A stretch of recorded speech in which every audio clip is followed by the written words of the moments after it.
only on ATN.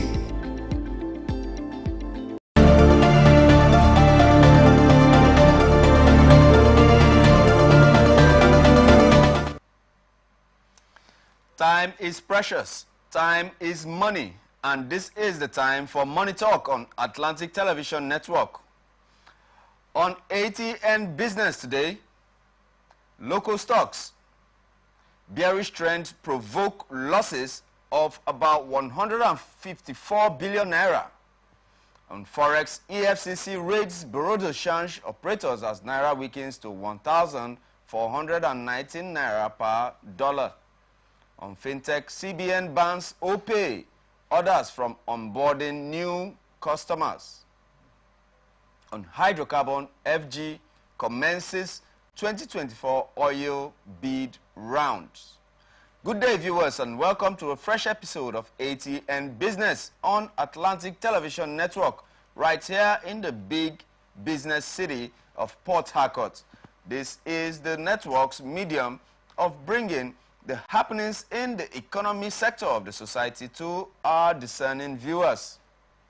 This program is aimed at bringing to the doorstep of the viewers the business, financial, and economic activities from all strata of society. Its delivery is accentuated through the various stock exchanges across the world, news about government economic activities, private sector business activities, laced with expert opinions, stakeholder analysis, and correspondent reports.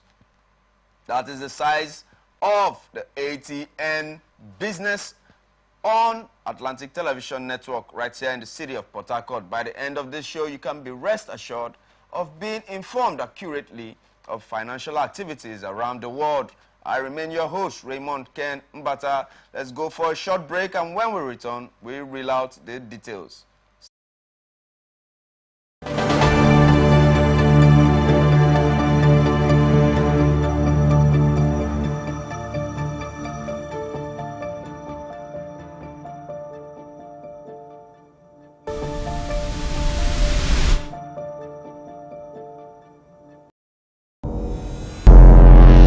Every day, our lives are changed by history. We are one people, all of us. Leaders, politics. Nobody's ambition is what they blow. I have.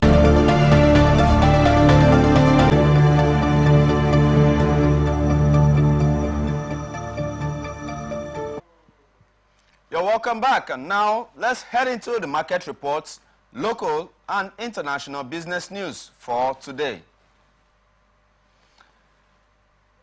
Investors lost 154 billion naira on Monday on the back of the decline suffered by Dangote Sugar, Secure Electronic Technology, CAP, and 17 other stocks. Bearish trading followed the prevailing sentiments in the market in recent times as investors' appetite waned.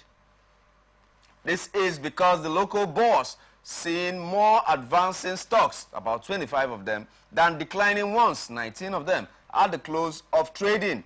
On the gainers chart, we are Sterling Financial Holding Company, FBN Holdings, and Honeywell Flour Mills, which gained 9.95%, 9.83%, and 9.40% to close trading at 4 naira 20 kobo, 22 naira 35 kobo, and 3 naira 49 kobo respectively. Sectoral performance remained mostly bearish, with losses across various indices. The banking, insurance, and consumer goods sectors experienced declines of 0.41%, 0.70%, 0.79% respectively. Meanwhile, the oil and gas and industrial goods indices remained relatively stable, dipping marginally by 0.02% each. Regardless of this downturn, trading activities have increased, indicating a positive market movement. Total deals, volumes, and value increased by 32.39%, 4.59%, and 1.20% respectively.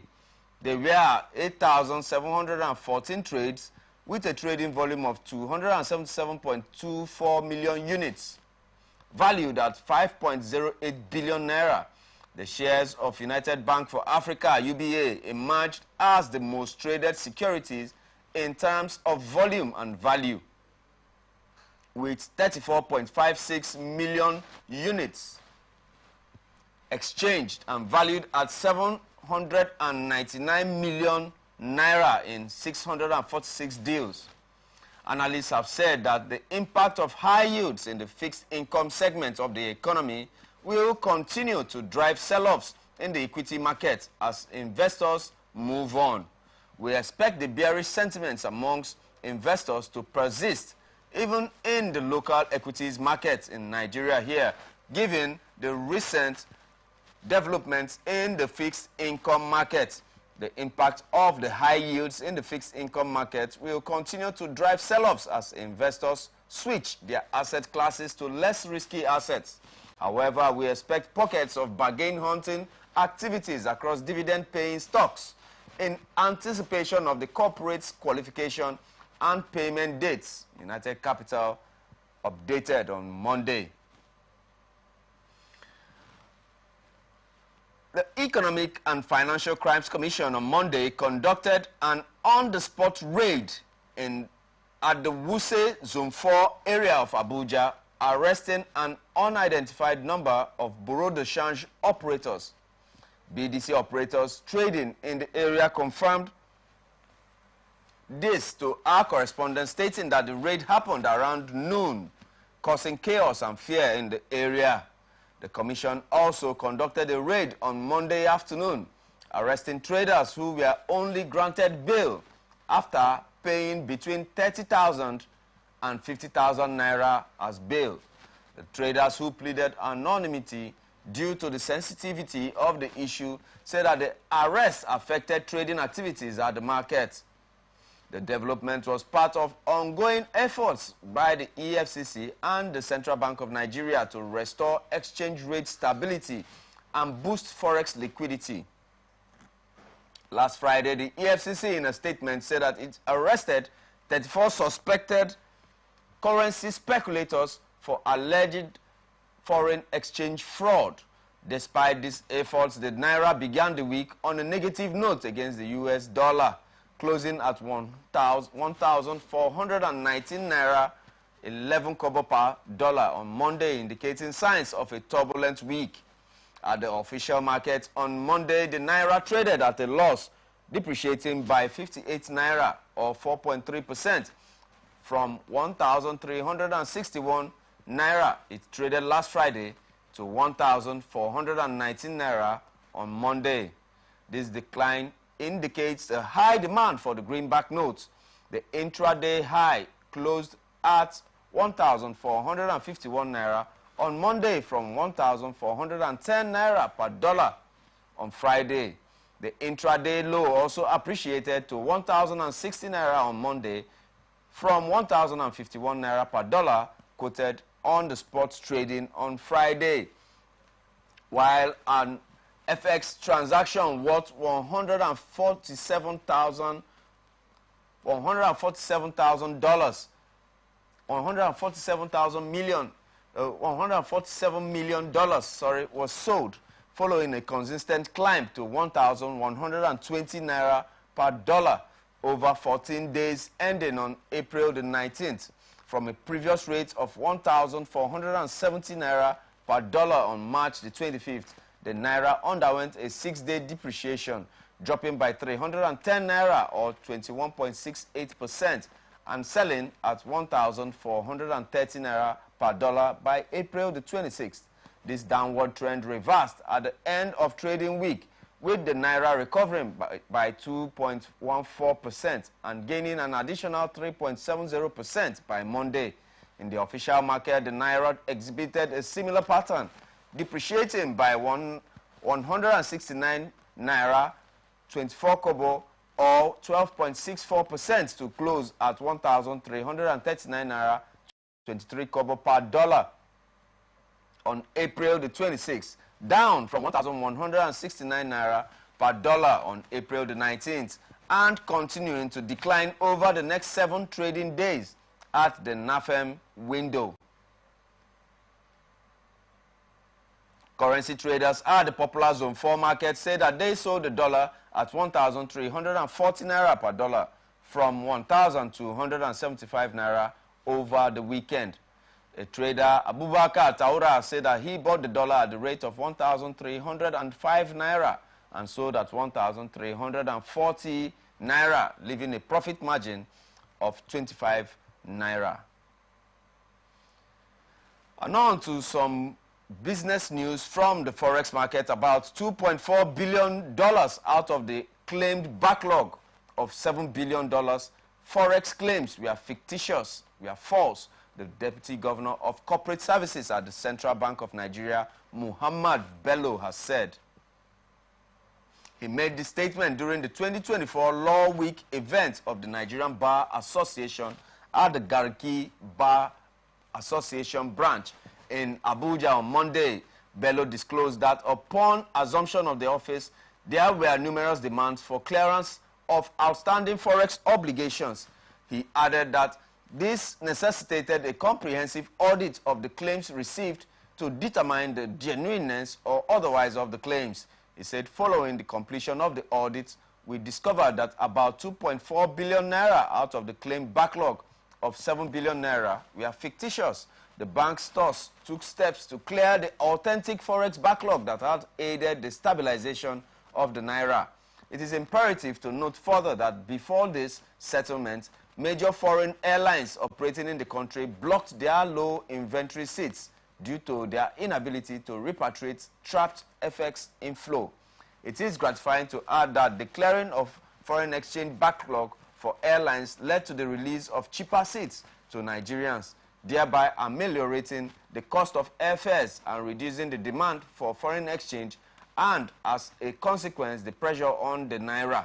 He added that the resultant effects of some of these measures are that this month saw the naira emerge as best performing currency globally, which was supported by the bullish sentiments of leading international investment institutions,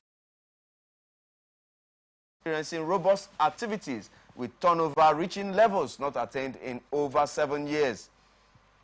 He noted that policies and measures that were contradictory and contractionary in nature were adopted to reduce cash in circulation with the hope of tackling the rising inflation rate in the country. He said that the issuance of new guidelines on bureau de change and license revocation of over 4,000 bureau de change operators, amongst others, were adopted to ensure orderliness in that space. Now, don't forget that ATN business is open for adverts, placements, bookings, and commercials. And you can connect with us and watch us on ATN socials, Facebook and YouTube, Atlantic Television Network, on Instagram and TikTok, Atlantic TV Network 1, on Twitter, on X, Atlantic TV Net, or watch us live on our website, atlanticnetwork.tv. And on to some local and international business news. On fintech, news coming up shows that the central bank, some bank customers have expressed panic as the Central Bank of Nigeria bans mobile money operators, including fintech firms, from onboarding new customers. However, the Bank Customers Association of Nigeria have backed the CBN directive. The new directive will affect fintech companies such as OPay, PalmPay, Kuda Bank, and Money Points from operating and opening new accounts until further notice. Reliable sources are from the three major fintechs who requested not to be mentioned, as they are not permitted to speak, confirmed the development to our correspondents on Monday. The CBN's move was linked to an ongoing audit of the Know Your Customer KYC process of the fintechs, which have been under scrutiny in recent months over the concerns around money laundering and terrorism financing. It was gathered that the CBN had summoned some of the bank heads and the heads of these fintechs to Abuja to discuss issues around KYC, Know Your Customer, last week. The CBN has not yet publicly commented on the directive to the fintech firms. The press attempt to get the Apex banks for comment was not successful. Several calls made to the telephone line of the CBN spokesman, Hakama Ali Sidi, were not responded to as of the time of filing this report. Also, the directive coincided with the court order that the Economic and Financial Crimes Commission obtained to freeze at least 1,146 bank accounts owned by various individuals and companies allegedly involved in illegal foreign exchange transactions. The 85-page court order, which listed the bank accounts details suspected to be involved in the illicit activities, was obtained by our correspondents on Monday. Justice Emeka Nwite, in a ruling on the ex parte motion moved by the Council for the Anti-Graft Agency, Ekele Iheanacho, also granted the Commission's application to conclude the investigation within 90 days. Part of the court documents read that the applicant's, that's EFCC, application is hereby granted as prayed. That an order of this honorable court is hereby made freezing the bank accounts stated in the schedule below, which accounts are owned by various individuals who are currently being investigated in a case involving the offenses of unauthorized dealing in foreign exchange, money laundering, and terrorism financing, to the extent that the investigations will be for a period of 90 days. The EFCC, in a motion dated and filed by April the 24th by Iheanacho, was heard by the judge the same day in the interest of national interest. The motion was brought pursuant to Section 44, Subsection 2 and Subsection K of the Constitution, EFCC Establishment Act 2004, Section 7, Subsection 8 of the Money Laundering and Prevention Prohibition Act 2022, under the inherent jurisdiction of the court. Moving on, the federal government on Monday announced the commencement of the 2024 oil bid rounds in accordance with the provisions of the Petroleum Industry Act. That is to say that they have begun to resell or sell afresh oil blocks and oil wells in the country. It announced this in Abuja in the first edition of the Neiti House Dialogue, organized by the Nigerian Extractive Industries Transparency Initiative, that is Neiti, where the Nigerian Upstream Petroleum Regulatory Commission also revealed that it made 4.34 trillion naira revenue in 2023. Speaking at the event, the Chief Executive, NUPRC, Benga Komolafe, said that the oil licensing rounds were designed to enhance quality data sets and would be conducted in a fair, transparent and competitive bidding process in a non-discriminatory manner as stipulated on Sections 3 and 74 of the Petroleum Industry Act.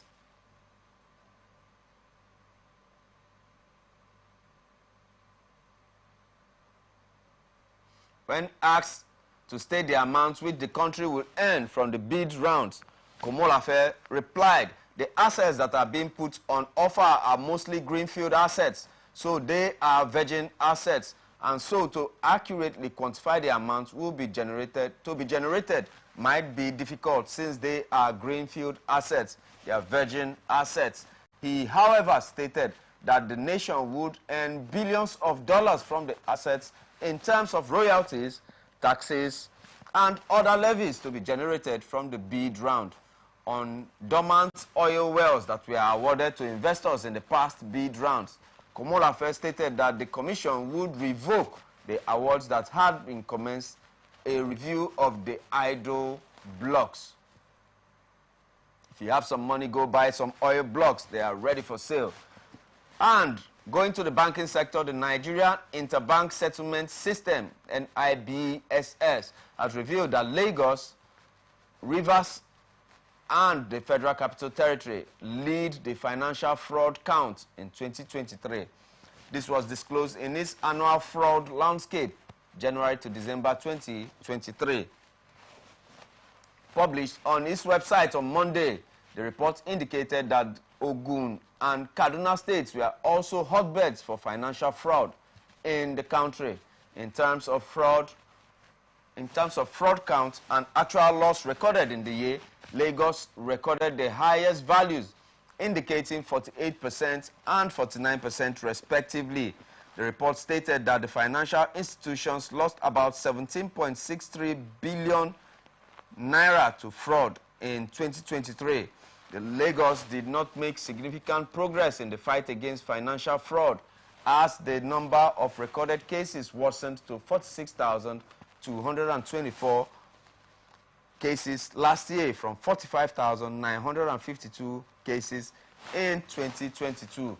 Meanwhile, it succeeded in cutting down the value of loss from fraud by 12% to 8.7 billion naira compared to 9.9 billion naira the previous year. In Abuja, the fraud count was only reduced by 26 to 4,548%. That's cases, even by 73.17% to 994 million naira from 574 million naira in 2022. Rivers State also recorded a decline to 3,285 in fraud counts from 3,785, with the actual loss value decreasing to 433 million naira from 319 million naira.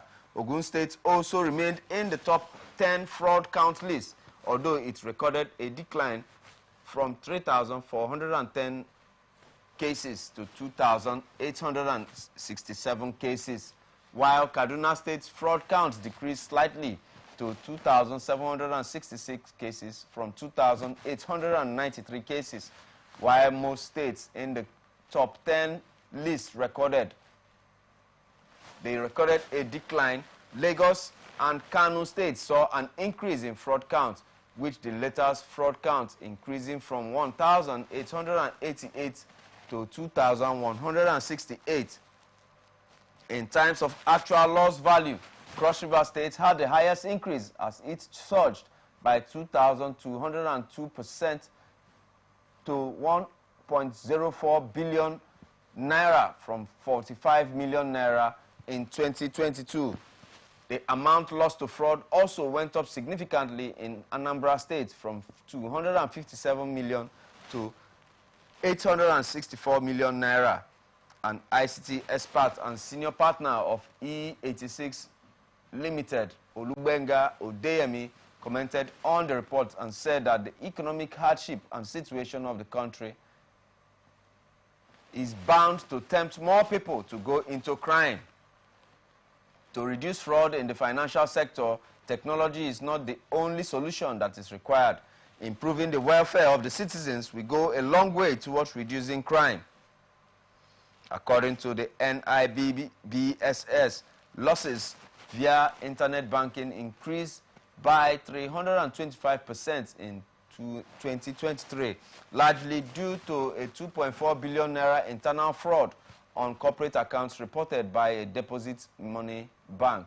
A total of 80,658 individuals were reported to have been defrauded during the period under review, with the highest percentage of defrauded individuals residing in Lagos, 23%, followed by Rivers, 6%, Abuja, 5%, Ogun and Oyo, 5%. According to the report, the total fraud count decreased by 6% to 95,620 cases, while the actual losses from fraud increased by 23% in 2023. The highest number of fraud was recorded in May with 11,716 cases, followed by February with 9,492 cases.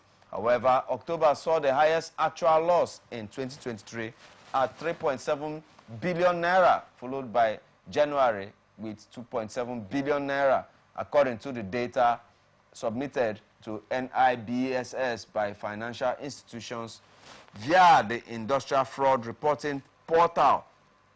The mobile channel remains the preferred means for fraud, as it increases by 5% compared to a previous year, It was also reported that the web and POS channels were most exploited payment channels by fraudsters last year. The count of web fraud decreased by 38%, and ATM fraud recorded a 64% reduction. Meanwhile, the United States of America was number 1 on the list of foreign countries where Nigerian banks' customers were defrauded. The United States recorded the highest threat in January of 2023 with 87 and a total count of 486 with an actual loss value of 79.90 million naira, followed by the United Kingdom and Ireland. These cases were majorly perpetrated through social engineering. Interpol describes social engineering fraud as scams used by criminals to exploit a person's trust to obtain money directly or confidential information to enable a subsequent crime. In 2023, the financial institutions reported a total attempted fraud value of 19.7 billion, with 17.67 billion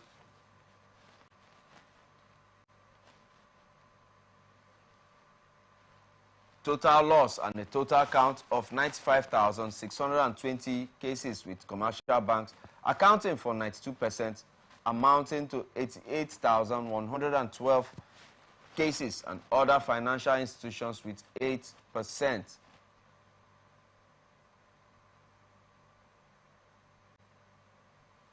The NIBSS also revealed that compliance with reporting fraud for 2023 was below 50%, as only 60 out of the 163 institutions profiled in 2023 were reported. This resulted in an overall compliance rate of 37%. And recall that the Central Bank of Nigeria had directed financial institutions to set up industry fraud desks to ensure reporting of fraud incidences, and non-compliance is a breach of the Apex Bank's circular. Now we go into some mining stories. The federal government is set now to improve the mining local values, meaning that the National Institute of Policy and Strategy Studies, in collaboration with Brute Custode Government Affairs et al. Limited, host a 2-day practices and sustainable development in mining industry in Nigeria, all the way in Abuja. The program promises to perform and reform the promises and regulate framework for sustainable mining development, creating strategies for mining impacts and activities in environmental sustainability. It also leverages technology to provide infrastructure for supporting modern mining operations, human capital development, and capacity building for adequate internal workforce. Let's listen to One him. of the fruits of the collaboration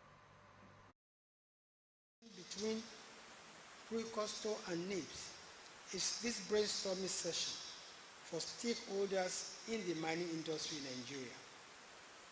We are optimistic that today's gathering marks the beginning of what will be a series of fruitful collaborations between the two entities, aimed at advancing different sectors in Nigeria. Furthermore, we are actively pursuing partnerships, including an ongoing collaboration effort with the Nigerian Content Development and Monitoring Board, further underscoring our commitment to driving sectorial growth and development. Currently, Nigeria does $475 billion. How can we get to $1 trillion in the next few years? Now, for me, next few years is 5 years. Can we get to $1 trillion? And for us at NIBS, we thought of it, and we said, if we are even going to be near it, we need to identify the critical sectors of our economy that can deliver on that promise. We cannot overbeat the petroleum sector because it has done its own. We believe that the petroleum sector has contributed most of the $475 billion. So we need to charge other sectors in order to be able to get the difference between 475 and the 1 trillion that is. The Executive Governor of Nasarawa State, Engineer Abdullahi Sule, who declared the event open, appreciates the Minister of Solid Minerals Development for putting up the summit that addresses mining development in Nigeria, as it is the next means of Nigeria's economic growth. Let's take a look. Nigeria is blessed when it comes to solid minerals. And indeed, solid minerals is the way to go. The minister has said so much about so many things that I wanted to have said. Lithium is the direction to go. And to give you just a flash point, the Honorable Minister was here in Nasarawa State just a few months ago, to be part of the groundbreaking of a factory. But before I mention the size of that factory, he just mentioned to you again that Mr. President is coming to commission the biggest factory so far in Nigeria that is going to be processing 4,000 metric tons of lithium a day, transporting to over 1 million metric tons of lithium a year. And that is just in one location in Nasarawa. And as if that is not enough, we are now beginning to see another site that has even bigger amount of lithium than even that one that will be doing 18,000. This is how much Nigeria is blessed. And I just mentioned to you, when it comes to the oil, Nigeria has less than 40,000 barrels per day. By the time they finish all this onshore, in Nasarawa, in Gombe, and the one coming up in that, Nigeria will end up with roughly about 50 billion barrels of oil reserve in the country. But when you come to this particular industry in mining, this is where to go. Because I'm just telling you, in one location, this is in one state, this is what you are getting. By the time you go to so many other states, Osun, Kwara, Ogun, and the rest of that. I was in Dangote when we started the issue of cement. Initially, Nigeria was importing all her cement, and Nigeria then was consuming less than 20 million tons of cement a year.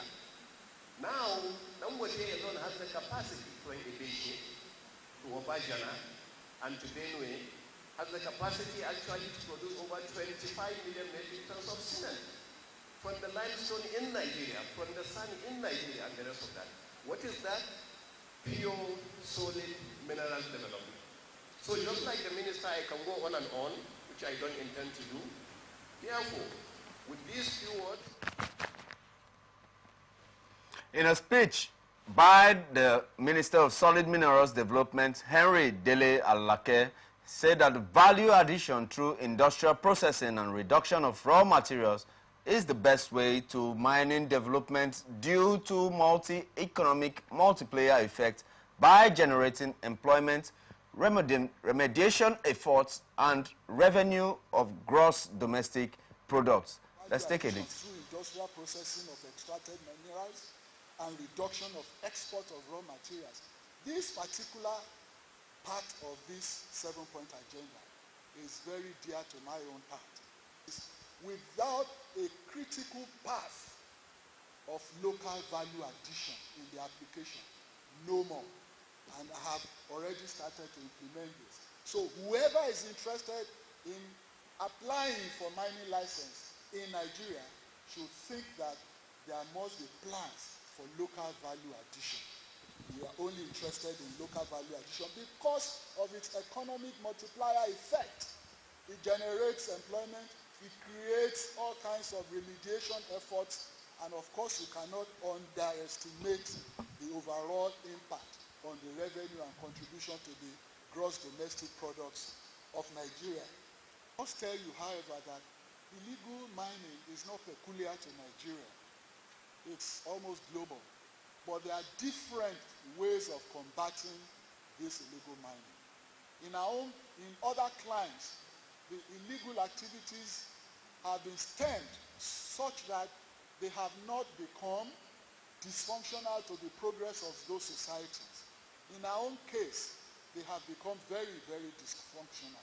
And so, the establishment of the mining police form a critical part of our 7-point agenda.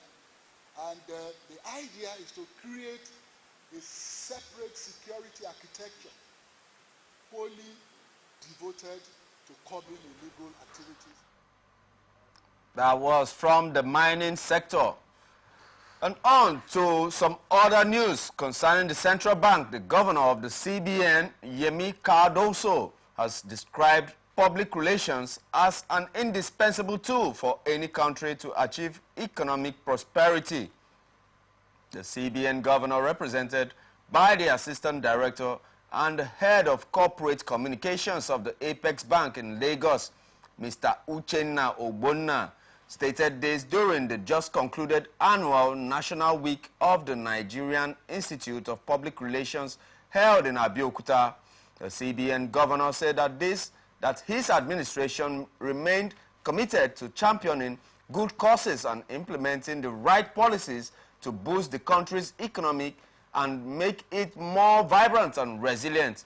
Cardoso, who spoke on the theme strengthening trust and communication, the role of public relations in Nigeria's economic development, noted in an era when global perceptions significantly influence economic prosperity and international standing, public relations is indispensable to a country's reputation and capital. The CBN governor added that achieving these tasks required a collective commitment to trust, transparency, and honesty by every Nigerian within and outside the country. He explained that the CBN under his watch had emphasized principles of transparency, accountability, and compliance, believing that those were unique selling points for the Apex Bank and the country. Cardoso remarked, specifically, all over the past 6 months, the CBN under my watch has succeeded in stabilizing the Nigerian foreign exchange market, with the exchange rate now enjoying excellent stability. We have also moved to guarantee price stability and control inflation to ensure that ordinary Nigerians' purchasing power is restored in the short to medium term. He revealed that the revitalizing Nigeria's economy would pose less of a challenge if all hands were on deck to comply with the rules and guidelines across all sectors. And now some news coming from the Manufacturers Association of Nigeria. They say that the biscuits and bakery products subsector of the Manufacturers Association of Nigeria has said that half of the players in the business have crashed out in the past 3 decades. In the last 3 decades, they've passed out. The revelation was made by the chairman of driving in the country. Policies were supportive of local manufacturing. Raw materials were readily available, and our association had up to 40 members scattered all over the country.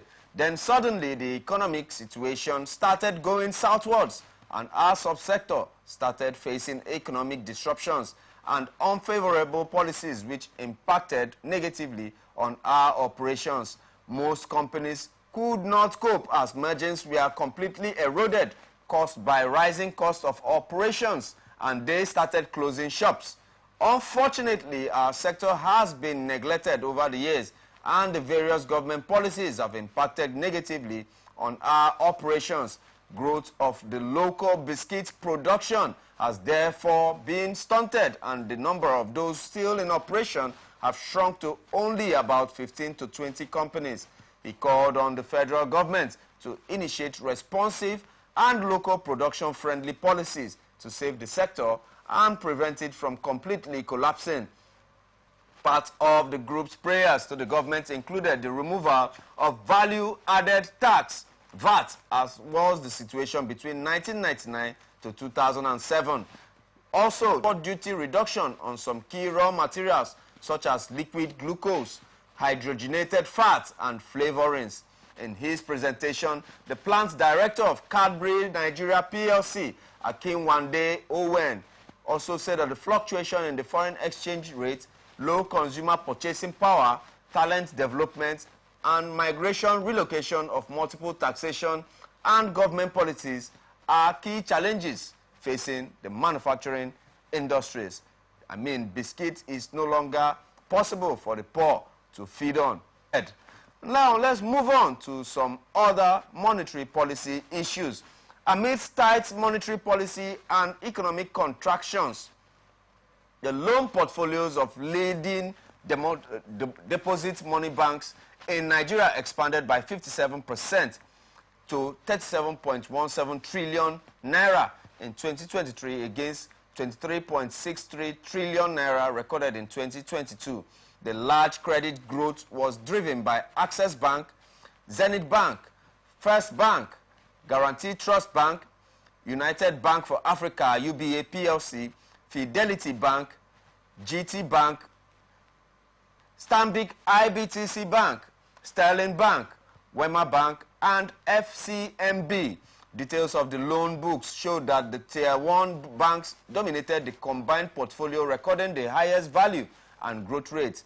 Access Bank recorded the highest and the largest loan portfolio with 8.04 trillion naira, while Zenith Bank grew its portfolio to 6.56 trillion naira, and First Bank increased to as much as 6.36 trillion naira. UBA, United Bank for Africa PLC, increased its loan book to 5.23 trillion naira, while a Tier 2 bank, Fidelity Bank PLC, broke into the Big Five bracket with 3.09 trillion naira loan size, forcing GT Bank into the 6th position with 2.48 trillion naira.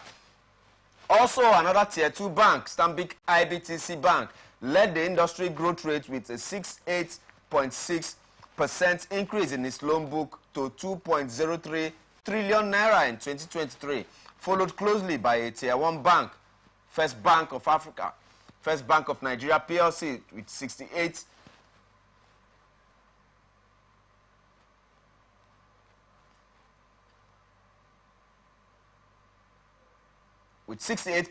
increase, and UBA placing third in the growth rate, recording a 66.7%. Augusto & Co., a firm of financial analysts in a 2023 banking industry report, noted that the banks took advantage of the rising liquidity occasioned by the eradication of the arbitrary cash reserve ratio (CRR) debits to grow their loan books.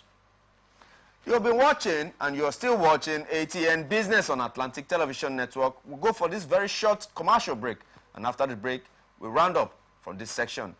Stay tuned. From the line across the ocean to the land beyond the mountains, through the Sahara, we bring on-spot news, live analysis, expert discussions on trending stories in politics, business, socio-economy, sports, and documentaries. So catch all the updates on the happenings around the globe. Stay focused on the fact today, only on ATN.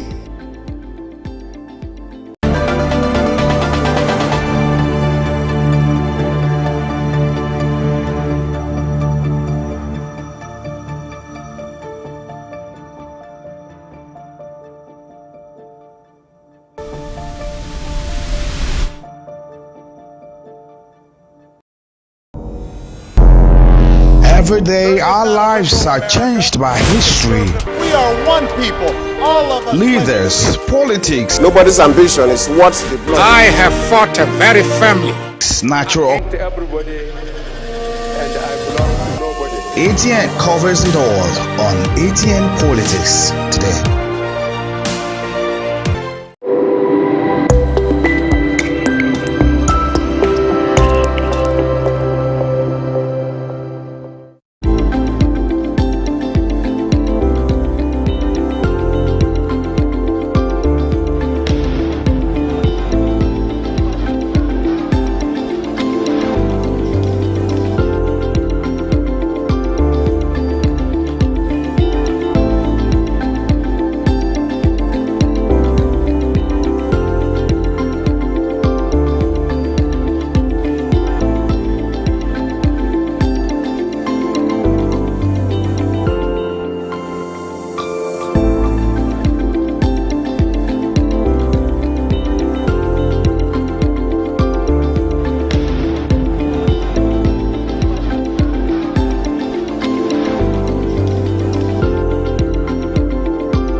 Welcome back to ATN Business on Atlantic Television Network, right here in the city of Port Harcourt. And now we'll round up the rest of our stories. Don't forget, we are on StarTimes channel 194, and you can also view us. It rose Tuesday as investors kept their eyes on potentially market-moving reports expected later this week.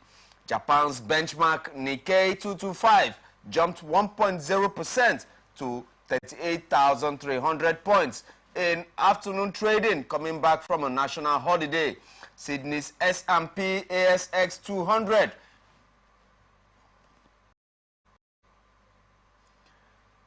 rose 0.2% to 7,655 points. South Korea's Kospi added 0.5% to 2,700 points. Hong Kong's Hang Seng edged down 0.2% to 17,709 points. Shanghai Composite fell 0.2% to 3,105 points. On Wall Street, you're welcome to the United States of America. On Wall Street, the S&P 500 rose 16.21 points, or 0.3% to 5,106 points. Coming off on its lower edge since November, the Dow Jones Industrial Average added 146 points, or 0.4%. And the Nasdaq Composite gained 55.18%, or 0.3%, to 15,983 points. About a third of the companies in the S&P 500, including heavyweights like Amazon and Apple, will report this week on how much profit they made during the first 3 months of the year. With roughly half the companies in the index reporting so far, the quarterly results have largely been better than expected. Solid earnings reports last week helped the S&P 500 rally to its first winning week in four weeks. The companies in the index look on track for a third straight quarter of growth in earnings per share, according to FactSet. The stock market will need such strength following a shaky April. The S&P 500 fell as much as 5.5% during the month as signals of stubbornly high inflation. After coming into the year's forecasting 6 or more cuts to rates, including during the 2024 section, traders are now expecting just one, according to the data from CME Group. When the Federal Reserve Bank of the United States of America announces its latest policy decisions on Wednesday, no one expected to move its main interest rate, which is 2%, which is at its highest level since 2001. Instead, the hope is that the central bank would offer some clues about the first cut to rates. And this week's Federal Reserve Bank will include publications of forecasts by federal officers where they see rates heading in upcoming years. The last of such forecasts released in March showed the typical federal official at the time was penciling 3 cuts for 2024, but Federal Reserve Chair Jerome